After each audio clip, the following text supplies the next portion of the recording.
Hello students, good morning. Today we will take a new chapter of economics, chapter number 3, Poverty as a Challenge. जैसा कि आप जानते हैं कि जो गरीबी है, पॉवर्टी है, वो सबसे बड़ी समस्या है। सिर्फ इंडिया के लिए ही नहीं बल्कि पूरे वर्ल्ड के लिए एक बड़ी समस्या है। लेकिन इंडिया के लिए ये एक समस्या है कब से? आफ्टर 1947, जब से वो हम फ्री हुए, इंडिया इंडिपेंडेंट हुआ, तब से ही ये भारत के सामने एक बहुत बड़ी समस्या के रूप में खड़ा हुआ है या खड़ी हुई है। ये समस्या खड़ी हुई है। इस चैप्टर में हम पॉवर्टी पढ़ेंगे, पॉवर्टी लाइन के बारे में पढ़ेंगे, पॉवर्टी ट्रेंड्स के बारे में पढ़ेंगे, डिफरेंट एग्जाम्पल्स हम पॉवर्टी के देखेंगे जो रूरल एरियाज़ और अर्बन एरियाज़ के हैं।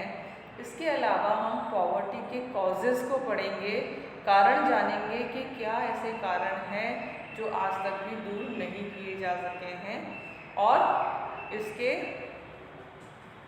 एफर्ट्स को पढ़ेंगे कि गवर्नमेंट इसके लिए क्या क्या एफर्ट्स कर रही है, यानी कि गरीबी को दूर करने के लिए सरकार क्या क्या कर रही है। तो इसमें सबसे पहले हम बात करेंगे गरीबी की, पॉवर्टी की। देखिए, इसमें हम ये बात करते हैं तो ये देखते हैं जो हमारी डेली लाइफ है, we come across many people. हम अपनी डेली लाइफ, जब हम घर से बाहर निकलते हैं तो हम अपने चारों तरफ बहुत सारे लोगों को देखते हैं जो अलग अलग तरह के काम को करते हुए नज़र आते हैं। हम जब बाहर निकलते हैं तो आप देखते हैं ना कि कोई कहीं जा रहा है, कोई होटल पे चाय बना रहा है, कोई ढाबा पे काम कर रहा है, कोई जैसे बैगर्स है, भिखारी हैं, कोई रैग पिकर्स हैं, है ना, वो बीनने जो बाहर जो वेस्ट होता है उसको उठाने वाले। तो मतलब इस तरह के लोग हमें बहुत ज़्यादा देखने को मिलते हैं। तो ये एक सबसे बड़ी समस्या क्या है हमारे सामने? गरीबी की समस्या है। यानी कि पॉपुलेशन तो इंक्रीज होती जा रही है, लेकिन वो पॉपुलेशन ह्यूमन कैपिटल में कन्वर्ट नहीं हो रही है। जो चैप्टर नंबर 2 में आपने पढ़ा था ह्यूमन कैपिटल के बारे में, कि उनमें इन्वेस्टमेंट नहीं हो रहा है। इन्वेस्टमेंट क्यों नहीं हो रहा है? उसके बहुत सारे रीज़न हैं जिसे हम आगे डिस्कस करेंगे कि उनमें इन्वेस्टमेंट नहीं होने की वजह से वो क्या है, रिमेन हुआ, वो हमेशा गरीब ही बने रह जाते हैं। There could be landless labor in villages or people living in overcrowded jhuggies in cities. There could be daily wages worker or construction sites or child worker in dhabas, beggars or children debtors, यानी कि जो rag pickers होते हैं वो। यानी अगर हम estimated idea यानी कि अप्रोक्स आइडिया लगाते हैं तो कितने हैं इंडिया में? 27 near about, not fix, 27 crore population गरीबी या फिर गरीबी रेखा के नीचे अपने जीवन यापन कर रही है। यानी कि जो पॉवर्टी लाइन होती है, एस्टिमेटेड लाइन होती है कि पर डे का उनको इतना अर्न करना है, अगर वो उससे भी नीचे अर्न करती है तो वो पॉवर्टी में इंक्लूडेड होते हैं। देखो, पॉवर्टी जो मेनली एस्टिमेट कैसे करते हैं? लेवल ऑफ इनकम, यानी कि उनका इनकम लेवल क्या है, वो अर्निंग कैसे करते हैं। जैसे अभी मैंने आपको कुछ एग्जांपल्स दिए थे, वो एग्जांपल्स क्या थे कि जैसे कोई वेस्ट उठाने वाला है, यानी रैग पिकर्स हैं, ट्रेडर्स हैं, इसके अलावा जो ढाबा पे काम करने वाले हैं, झुग्गी में रहने वाले लोग हैं, इसके अलावा जो लेबरर्स हैं, यानी कि छोटे छोटे उनके भी बच्चे होते हैं तो वो भी उन्हीं के साथ छोटा मोटा, इसके अलावा जो ब्रिक मेकिंग में वर्क करते हैं, यानी वो अपनी डेली लाइवलीहुड के लिए कुछ भी छोटा मोटा काम करते हैं, तो उनको उनके काम के बदले क्या होता है, उतनी अर्निंग नहीं हो पाती है। और जो फिक्स्ड गवर्नमेंट ने कर रखा है वो 300 पर डे, प्रेजेंट डे के अकॉर्डिंग मैं आपको बता रही हूँ कि जो 300 पर डे उनको अर्न होना ही चाहिए, लेकिन वास्तव में ऐसा नहीं होता है और वो उस गरीबी रेखा के नीचे ही जीते रहते हैं। तो देखिए, इसके बहुत सारे रीजंस हैं जो लैंडलेसनेस है, अनएम्प्लॉयमेंट है, उनकी फैमिली साइज है, यानी कि मेंबर ऑफ फैमिली क्या होते हैं, बहुत ज़्यादा होते हैं। इसके अलावा इलिटरेसी की वजह से भी उनकी पॉपुलेशन क्या हो जाती है, फैमिली मेंबर्स बढ़ जाते हैं। इसके अलावा पुअर हेल्थ, अगर उनके पास सफिशिएंट मनी नहीं है, अगर उनके पास न्यूट्रिशनल फूड नहीं है, तो हेल्थ तो उनके लिए बहुत दूर की बात है, यानी कि वो उतना अर्न ही नहीं कर पाते हैं कि हॉस्पिटल जाके अपना ट्रीटमेंट कर पाए। इसके अलावा चाइल्ड लेबर, देखिए चाइल्ड लेबर यानी कि अगर जैसे मदर फादर इलिटरेट हैं तो उनकी अर्निंग कम होती है।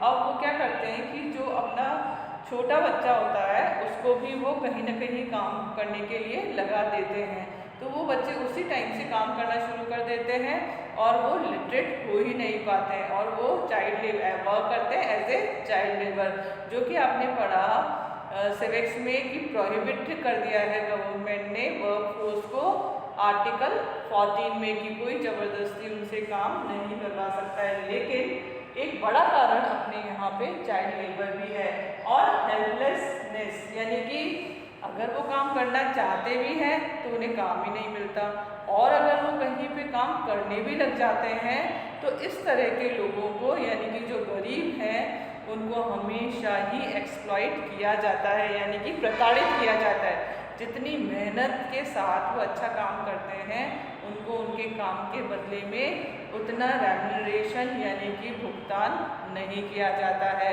और बल्कि उन्हें अपशब्दों के साथ अपमान ही सहना पड़ता है। अभी हम एग्जाम्पल देखेंगे 2 typical cases of poverty. Urban case, इसमें एक अर्बन केस दिया हुआ है जिसमें 33-year-old Ramsharan was daily wages laborer in wheat flour mill। wheat flour mill में 1500 रुपीज़ में रामा क्या करता है, यानी कि 1500 रुपीज़ मंथ, यानी कि एक महीने के उससे 1500 मिलते हैं। वर्क उसका क्या है, फ्लोर मिल में वो वर्क करता है। अब वन कैन फाइंड एम्प्लॉयमेंट, जो कि उसके लिए पूरा नहीं होता है। जो मनी है वो उसकी लाइफ को या उसकी फैमिली को रन करने के लिए सफिशिएंट नहीं है। That include his wife and 4 children age between 12 years to 6 months। उसके जो 4 children हैं, 4 उसके बच्चे हैं, इंक्लूडिंग वाइफ जो 12 साल से 6 महीने तक के हैं, और जो 1500 रुपीज़ वो अर्न करता है वो उसके लिए सफिशिएंट नहीं होते हैं।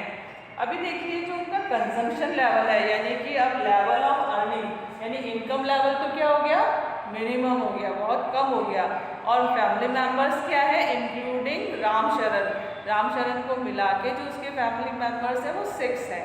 अब 6 फैमिली मेंबर्स जब हैं तो उनको उनका कंजम्पशन भी ज़्यादा होगा और इनकम का लेवल कम हो चुका है, जो कि सफिशिएंट नहीं होता है, तो वो क्या है, गरीबी रेखा के नीचे आ जाते हैं। A person is considered poor of his or her income of consumption level falls below given minimum level. जो मिनिमम लेवल से अगर उनकी इनकम लेवल डाउन हो जाती है तो फिर वो किस में आ जाते हैं, गरीबी में आते हैं। अभी देखिए जो each country uses imaginary line, जो एक इमेजिनरी लाइन कंसिडर की जाती है जिसमें कंजम्पशन लेवल को इंक्लूड किया जाता है। Development and is accepted minimum social norms. अब उसमें क्या है कि मिनिमम सोशल नॉर्म्स क्या है कि उसको सबसे पहले क्या नीड होती है, फूड की, फूड के बाद क्या नीड होती है, शेल्टर की, उसके बाद क्लोथिंग है, उसके बाद अभी ये इतना पहले के टाइम में था कि 3 बेसिक नीड्स को गवर्नमेंट इंक्लूड करती थी, लेकिन अभी आज के टाइम में आर्टिकल 21 गवर्नमेंट ने कंपलसरी कर दिया है। कोर्ट की तरफ से आर्टिकल एनफोर्स करके गवर्नमेंट को दिया है कि ये जो बेसिक 5 नीड्स हैं ये हर एक पर्सन के पास होनी चाहिए, become a citizen of India. यानी कि अगर एक वो भारत का नागरिक है तो उसके पास क्या होना चाहिए, फूड होना चाहिए, शेल्टर होनी चाहिए, क्लोथ होना चाहिए, इलेक्ट्रिसिटी होना चाहिए, और जो सैनिटेशन, प्रॉपर सैनिटेशन यानी होना चाहिए। इसके अलावा उनके पास वाटर यानी कि पीने का पोर्टेबल वाटर जिसको बोलते हैं ना, पीने योग्य पानी उसके पास होना चाहिए। अभी आज के समय में यानी मॉडर्न टाइम में और भी बहुत सारी चीज़ें इसमें ऐड होती जा रही हैं, लेकिन ये 4 to 5 नेसेसरी थिंग्स हैं जो कोर्ट ने आर्टिकल 21 के बाद इसको परमानेंट कर दिया है। ये डिपेंड करता है कि वास्तव में जो होल वर्ल्ड है उनके लेवल अलग अलग होते हैं। इंडिया का जो पॉवर्टी लाइन है वो डिफरेंट है, और जो वर्ल्ड में डिफरेंट टाइप ऑफ कंट्रीज़ हैं उनके पॉवर्टी लाइन अलग अलग होती है। यानी जो वेल डेवलप्ड कंट्री है उनकी पॉवर्टी लाइन इंडिया की पॉवर्टी लाइन से अलग हटके मानी जाती है। जैसे अगर हम अमेरिका या यूके का एग्जांपल लेते हैं तो वहाँ पे अगर एक जैसे बेसिक कार होती है, छोटी कार भी अगर किसी के पास है तो फिर वो किस में आता है, पुअर में आता है, यानी गरीब में आता है।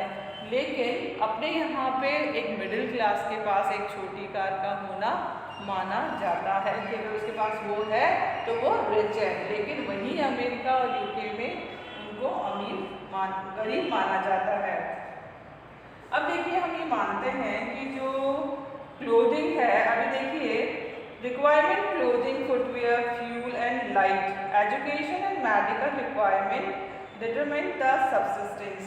The physical quantities are multiplied by the price of rupees. The present formula for food requirement while estimating the poverty line is based on the desired calorie. अभी देखिए जैसे आपने रामशरण की उसके लिए पढ़ा तो उसके फैमिली में कितने मेंबर हैं, 6 मेंबर है। अब रामशरण और उसकी वाइफ उन दोनों को काम करने के लिए ज़्यादा कैलोरी रिक्वायर्ड है, जबकि उनके जो चिल्ड्रन हैं, बच्चे हैं उनको इतनी कैलोरी रिक्वायर्ड नहीं है। अब ये भी डिपेंड करता है कि पर पर्सन कैलोरी कितनी रिक्वायर्ड होगी और क्या वो उनको मिल भी पा रही है या नहीं मिल पा रही है। अगर वो उतनी रिक्वायर्ड कैलोरी नहीं कर पा रहे हैं तो फिर वो क्या होते हैं, अनहेल्दी होते हैं, वो अंडर नरिश्ड होते हैं, माल नरिशमेंट में वो आते हैं, इंक्लूडेड होते हैं, यानी कि वो कुपोषण का शिकार हो जाते हैं। अभी हम देखते हैं कि जो रिक्वायरमेंट है वो कितनी है। इन इंडिया 2400 कैलोरी पर person per day in rural areas. Rural areas में 2400 पर पर्सन क्यों है, क्योंकि वहाँ पे रूरल एरिया यानी कि गाँव में क्या होता है, फिजिकल वर्क ज़्यादा होता है, इसी वजह से वहाँ पे कैलोरी रिक्वायरमेंट पर पर्सन ज़्यादा है। और वहीं पे जो अर्बन एरियाज़ है यानी शहरी क्षेत्र हैं वहाँ पे कैलोरी रिक्वायरमेंट उससे 300 माइनस हो जाती है, यानी कि वहाँ 2100 कैलोरी रिक्वायर्ड होती है पर पर्सन। तो इतना कैलोरी उनको गेन, यानी कि इसके लिए एक सफिशिएंट मील डेली का उन्हें लेना होता है, जिसमें कि क्या होता है, राइस होता है, दाल, चपाती, वेजिटेबल्स, सैलड, ये सारी चीज़ें, कर्ड, ये सारी चीज़ें एक जो पर्टिकुलर मील होता है उसमें इंक्लूडेड होती हैं, जो कि उन्हें कभी भी नहीं मिल पाती हैं, वो गेन ही नहीं कर पाते हैं। The poverty line for a person was fixed at rupees 816 per month for rural and rupees 1000 for urban area, लेकिन इतना वो अर्न नहीं कर पाते हैं। अगर हम देखते हैं a similar family in the urban areas would need a minimum of 5000। अगर मेंबर ज़्यादा हैं तो उनके लिए रिक्वायरमेंट कितनी है, 5000 पर मंथ। किसके लिए, जो उनकी बेसिक रिक्वायरमेंट्स हैं उनको मीट आउट करने के लिए कैलोरी के अकॉर्डिंग उनकी अर्निंग जरूरी है, जो कि वो नहीं ले पाते हैं। Normally every 5 years the conducting sample surveys. These surveys are carried out by the National Sample Survey Organization। यानी कि हर 5 साल में ये पॉवर्टी लाइन क्या बढ़ रही है या कम हो रही है, इसके लिए एक गवर्नमेंट ऑर्गेनाइजेशन है, नेशनल सैंपल सर्वे ऑर्गेनाइजेशन। वो कब सर्वे करती है, हर 5 साल में, यानी सर्वे तो हर साल होता है, एवरी ईयर वो सर्वे करती है और कंक्लूजन उसका कब देती है, इन बिटवीन 5 ईयर, यानी हर 5 साल में वो अपना कंक्लूजन दे देती हैं कि ये एस्टिमेटेड लाइन इंक्रीज हुई है या डिक्रीज हुई है। तो आपको ये ध्यान रखना है कि जो पॉवर्टी लाइन या पॉवर्टी एस्टिमेशन का काम कौन करता है, NSSO, national sample survey organisation, हर 5 साल में इसको काम को पूरा करती है। ये क्या करती है, making comparison between developing countries. Many international organization भी इसमें सपोर्ट करती है, जैसे कि वर्ल्ड बैंक है, यूज यूनिफॉर्म स्टैंडर्ड। जैसे वर्ल्ड बैंक है, आपको वर्ल्ड बैंक के बारे में पता होगा कि वर्ल्ड बैंक भी जो उनके मेंबर्स कंट्रीज़ हैं उनको सपोर्ट करती हैं, उनको लोन देती हैं, तो वो उसमें फिर क्या करती हैं, उसमें इंटरफेयर भी करती हैं और इस तरह के सर्वे भी वर्ल्ड बैंक कराता है।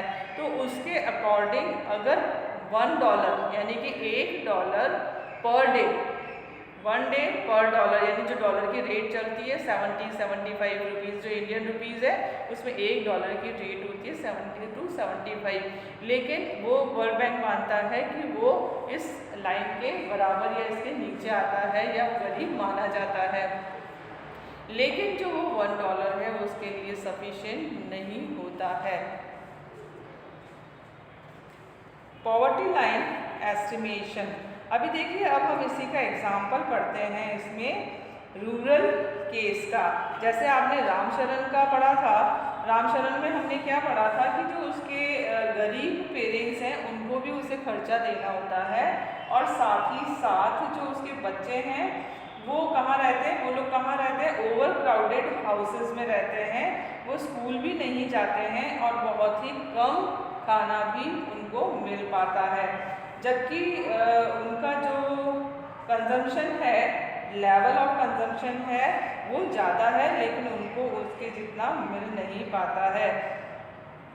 अभी उनके पास क्या है, रोज़ पहनने के लिए सिर्फ 2 जोड़ी कपड़े हैं और जो महंगी चीज़ें हैं वो उनके लिए लग्जरियस के रूप में जानी जाती हैं, जैसे कि शूज़ हैं, और अगर हम सोप देखते हैं या मॉडर्न क्लोथ्स देखते हैं तो फिर वो उसमें लग्जरियस आइटम में उनको काउंट करते हैं, यानी कि उनको खरीदने के पैसे ही नहीं है उनके पास, वो सिर्फ 2 टाइम का खाना खा सकते हैं जो भी उनको घर पे नहीं मिल पाता है। अब हम दूसरा एग्जाम्पल देखते हैं रूरल केस का। रूरल केस का जो एग्जाम्पल है उसको लखा सिंह है। Lakha Singh belong to small village near Meerut. Meerut Uttar Pradesh का इसमें एक केस दे रखा है। उसकी फैमिली में डजंट ओन एनी लैंड, उनके पास कोई ज़मीन नहीं है और वो क्या करते हैं, so they do odd jobs for the big farmer. बड़े जो बिग फार्मर्स होते हैं ना, जिसके जो लैंडलेस वर्कर्स को अपने यहाँ काम करवाते हैं, यानी कि जिनके पास अपनी खुद की ज़मीनें होती हैं, तो वो लखा सिंह क्या करता है, उन बिग फार्मर्स के वहाँ पे काम करता है, just work as a farm labourers. अभी उसको क्या मिलता है, 50 rupees for a hard per day work. अगर वो पूरे दिन कड़ी मेहनत करता है तो पूरे दिन की कड़ी मेहनत से उसे सिर्फ 50 रुपये ही मिल पाते हैं। But often is unkind like a few kilogram of wheat और दाल और even vegetable for toiling in the farm through a day. Family of 8 can't always manage 2 square meals of a day। तो उसे क्या है, उसके फैमिली मेम्बर्स कितने, 8 members हैं, तो उसे इन छोटी मोटी चीज़ों से, इस कम अर्निंग से वो अपना पेट नहीं भर पाते हैं।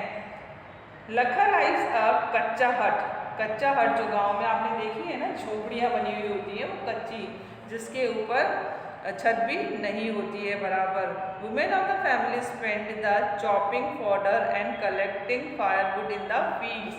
जो घर की वुमेन है यानी लेडीज़ हैं, वो क्या करती है, चॉपिंग यानी कि जो चारा होता है, फॉडर, फॉडर यानी क्या होता है, गाय का चारा, उसको उसकी कटिंग करने में अपना समय बिताती है।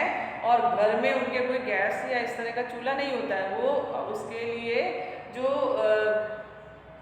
लकड़ियाँ होती हैं, फायरवुड्स यानी लकड़ियों को ढूंढने या बीनने के लिए जाती हैं। हिज फादर, जो उसके जो लखा सिंह के फादर है वो टीबी पेशेंट है, जो कि passed away 2 years are due to lack of medication, यानी कि वो टीबी के पेशेंट थे और उसको बराबर इलाज नहीं मिल पाने की वजह से वो 2 साल पहले उनकी डेथ हो गई। क्यों हो गई डेथ? क्योंकि उनके पास, जब लखा सिंह के पास खुद के और उसकी फैमिली को पेट भरने के लिए खाना ही बराबर नहीं हो पाता था, तो वो उसके फादर के बीमार होने के बाद वो उनका इलाज नहीं कर पाया और वो उसी तरह से उनकी डेथ हो गई। Mother now suffer from the same disease, और उसकी मदर को भी टीबी की प्रॉब्लम है, टीबी यानी tuberculosis. Although the village has a primary school, हाँ विलेज में, गांव में एक प्राइमरी स्कूल है। लखा सिंह खुद जब वहाँ पढ़ने ही नहीं गया तो he had to start earning when he was 10। Lakha Singh भी वहाँ पढ़ने नहीं गया, जब वो 10 साल का था तब से ही उसने काम करना शुरू कर दिया और उसके बच्चे भी स्कूल में पढ़ने के लिए नहीं जाते हैं। इवन सो यानी कि यहाँ पे जैसे हमने अर्बन एरियाज़ के लिए पढ़ा, वहाँ पे इनकम क्या थी, उनकी भी इतनी लगभग बराबर ही थी, लेकिन वहाँ पे उनके खर्चे ज़्यादा थे। उनका जो लेवल ऑफ कंजम्पशन है वो भी सेम था और यहाँ पे भी उसका सेम है, फैमिली मेम्बर्स ज़्यादा हैं और यहाँ पे उनको क्या है, प्रॉपर फूड, यानी कि जब 2 टाइम का खाना ही उनको नहीं मिल पाता है, रहने के लिए उनके पास कच्चे घर हैं और जो सैनिटेशन प्रॉब्लम है वो बराबर नहीं है, पोर्टेबल वाटर उनको अवेलेबल नहीं हो पाता है, क्लोथिंग, सोप, ऑयल, ये सब उनके लिए लग्जरियस आइटम है। तो ये सारी चीज़ें क्या है, उनको मिल ही नहीं पाती है। और सबसे बड़ा इसका कारण क्या है, इलिटरेसी, क्योंकि वो अभी भी अनपढ़ हैं, इतने साल निकलने के बाद भी वो स्कूल नहीं जाते हैं। और नहीं जाने का क्या कारण है, उसका रीज़न है अर्निंग, क्योंकि उनका जो लेवल ऑफ इनकम है वो बहुत ही लो है। वो अपने खाने के लिए ही जब नहीं जुटा पाते हैं तो वो पे करने के लिए कहाँ से दे पाएंगे, इसी वजह से वो गरीब हैं। तो यहाँ पे एक बहुत बड़ी समस्या इसकी बढ़ती जा रही है। तो ये जो 2 केस हमने पढ़े उसमें हमने क्या पढ़ा, लैंडलेसनेस, जिसके पास लैंड नहीं है, ज़मीनें नहीं हैं, वो लोग हमेशा गरीब ही बने रहते हैं। उसके बाद है अनएम्प्लॉयमेंट, बहुत सारे ऐसे लोग हैं जो फालतू हैं। अगर हमने गांव में, शहरों में, अगर हम रूरल एरियाज़ में जाते हैं या अर्बन एरियाज़ में भी देखते हैं तो क्या देखते हैं, बहुत सारे लोग बस ग्रुप बना के बैठे गॉसिपिंग कर रहे हैं, उन्हें पता ही नहीं है कि हमको क्या करना है और अपना जो लाइवलीहुड है वो उसको कैसे अर्न करना है, कहाँ पे काम करना है, वो काम करना ही नहीं चाहते हैं, मतलब उनकी आदत ही उन्होंने ऐसी बना ली है। इसके अलावा साइज़ ऑफ फैमिली उनकी क्या होती है, ज़्यादा होती है, जहाँ पे क्या होता है, एक आपने स्लोगन सुना होगा, हम दो हमारे दो, यानी कि अगर छोटी फैमिली होगी तो वो बहुत ही अच्छे से रन कर पाएगी, उसके पास सारी फैसिलिटी अच्छे से आ पाएगी। वहीं पे अगर फैमिली मेम्बर ज़्यादा होंगे तो फिर क्या होगा, वो अच्छे से अपना 2 टाइम का खाना भी उस कंडीशन में नहीं खा पाएंगे जबकि उनकी इनकम कम होगी। उसके बाद है इलिटरेसी, अगर ये प्रॉब्लम सॉल्व हो जाती है तो फिर अपने आप ही गरीबी बहुत ही कम हो जाती है, यानी कि जो लिटरेट पर्सन होता है वो क्या होता है, इंडिपेंडेंटली ना वर्क कर सकता है और इनकम के लिए भी डिमांड करता है। इसके बाद है पुअर हेल्थ, यानी पहले ही गरीबी है, अगर उसको खाना बराबर नहीं मिलता है तो हेल्थ तो उसके लिए बहुत ही दूर की बात है, वो हेल्थ के लिए जो सेंटर्स होते हैं, हॉस्पिटल्स होते हैं, वहाँ वो जाता ही नहीं है। इसके बाद चाइल्ड लेबर, जब बच्चे बहुत ही छोटे होते हैं तभी उनको काम करने के लिए कहीं भी आसपास जहाँ रिक्वायरमेंट होती है लगा दिया जाता है और उनको भी जितना रिक्वायर्ड होता है उतनी अर्निंग होती ही नहीं है। और फिर उसके बाद है हेल्पलेसनेस में क्या होता है कि अगर वो चाहते भी हैं काम करना तो उनको इतना उस हिसाब से काम मिल ही नहीं पाता है। One of the biggest challenges of independent India have been to bring millions of its people out of abject poverty. ये महात्मा गांधी को आप जानते हैं, जिनको 1914 के बाद उन्होंने इंडिया को इंडिपेंडेंट करने के लिए अंग्रेजों भारत छोड़ो और इस तरह के यानी क्विट इंडिया मूवमेंट और बहुत सारे मूवमेंट उन्होंने डिफरेंट चलाए थे, जो अभी हम बाद में हिस्ट्री में डिस्कस करेंगे। उन्होंने एक नारा ये कहा था, महात्मा गांधी इंसिस्टेड को यानी जोर देते थे, किस पे जोर देते थे कि वास्तव में भारत तभी स्वतंत्र होगा, यानी कि India would be truly independent when the poorest of its people become free of human suffering, यानी कि जो गरीब लोग हैं उनके सामने जो समस्याएं हैं जिससे वो जूझ रहे हैं, वास्तव में जब वो उनसे उबर जाएंगे, उन सब चीज़ों से आगे बढ़ जाएंगे, तभी ये माना जाएगा कि भारत आज स्वतंत्र हुआ है।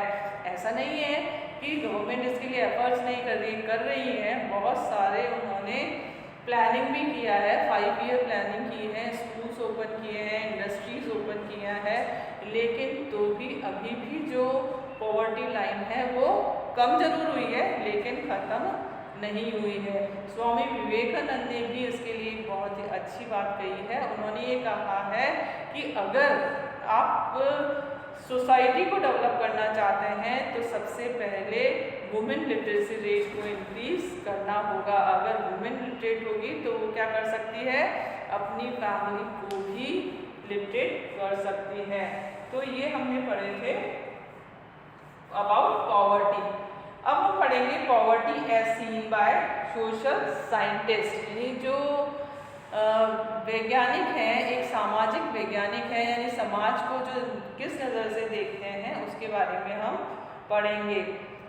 तो social scientist look at its through a variety of indicators, यानी अलग अलग मायनों से वो देखते हैं, वो रिलेट करते हैं।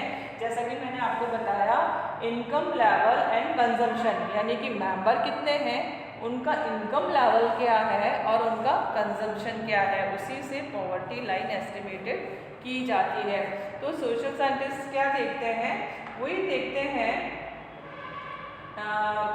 Poverty is looked through other social indicators like illiteracy level, यानी फैमिली का इलिटरेसी लेवल क्या है, उनमें जो कुपोषण का क्या है, लेक ऑफ जनरल रेजिस्टेंस, यानी कि जितना ज़रूरत होता है कि जितना कैलोरी रिक्वायर्ड होता है क्या उनको मिलता है या नहीं, lack of access to health care, उनके वहाँ पे या उनको कितना हेल्थ केयर का रिक्वायरमेंट है और जिसे वो ले ही नहीं पा रहे हैं, lack of access health care, lack of job opportunities, क्या उनके पास जॉब अपॉर्चुनिटीज़ है या नहीं है, इसके अलावा lack of access to safe drinking water, sanitation, ये सारी चीज़ें क्या करती हैं, एक व्यक्ति को गरीब बनाती हैं या गरीबी रेखा से ऊपर या नीचे। अगर उसके पास ये सब चीज़ें हैं तो वो क्या है, पॉवर्टी लाइन से ऊपर होता है, और अगर ये सब चीज़ें नहीं हैं तो वो उससे नीचे होता है, और अगर वो गरीब या उससे नीचे हैं तो वो क्या होता है, सोशली एक्सक्लूड होता है। सोशली एक्सक्लूड कैसे होता है, जैसे आप सोचिए कि अगर हमारी सोसाइटी है उसमें अच्छे से मकान बने हुए हैं, यानी कि जो हाउसेस हैं वो वेल बिल्ड है, वहाँ के लोग अच्छे हैं, वो बच्चे स्कूल जाते हैं, सभी ऑफिशियल वर्क करते हैं, सबके पास गाड़ियाँ हैं, तो फिर वो क्या करते हैं, इस तरह के यानी कि गरीबों को अपने वहाँ आसपास आके और घर बनाने या कच्ची झोंपड़ियाँ बनाकर रहने के लिए अनुमति नहीं देते, परमिशन देते ही नहीं है, बल्कि अगर कोई आके भी रहने लग जाता है तो हम क्या करते हैं, उसको सबसे पहले उठा के बाहर निकाल देते हैं, यानी हमें क्या लगता है कि ये पता नहीं कौन होगा। तो वो जो उस सोसाइटी से यानी पर्टिकुलर डिवीज़न हो गया ना, मिडिल क्लास और लोअर क्लास, अपने यहाँ भी क्लास में डिवीज़न हो गया। जो मिडिल क्लास फैमिलीज होती हैं वो लोअर क्लास को, जबकि ऐसा नहीं है, उसमें अब डिस्क्रिमिनेशन का कोई राइट नहीं है, उसके लिए कोर्ट भी जा सकते हैं, लेकिन उन लोअर क्लास को, लोअर क्लास का मतलब गरीब से है, उन गरीबों को ये पता ही नहीं है कि वास्तव में हमारा हक क्या है और हमें क्या करना चाहिए। तो इस तरह से वो सोशली क्या कर दिए जाते हैं, एक्सक्लूड कर दिए जाते हैं फ्रॉम द सोसाइटी, और बल्कि उनको बहुत ज़्यादा कह सकते हैं कि अपमान का भी सामना करना पड़ता है, यानी कि रिक्वायर्ड नहीं होता है, इस तरह से कोई किसी को एक्सप्लॉइट नहीं कर सकता है, लेकिन फिर भी उन्हें इस तरह से अपमान का सामना भी कई बार करना पड़ता है। That's all for today, thank you.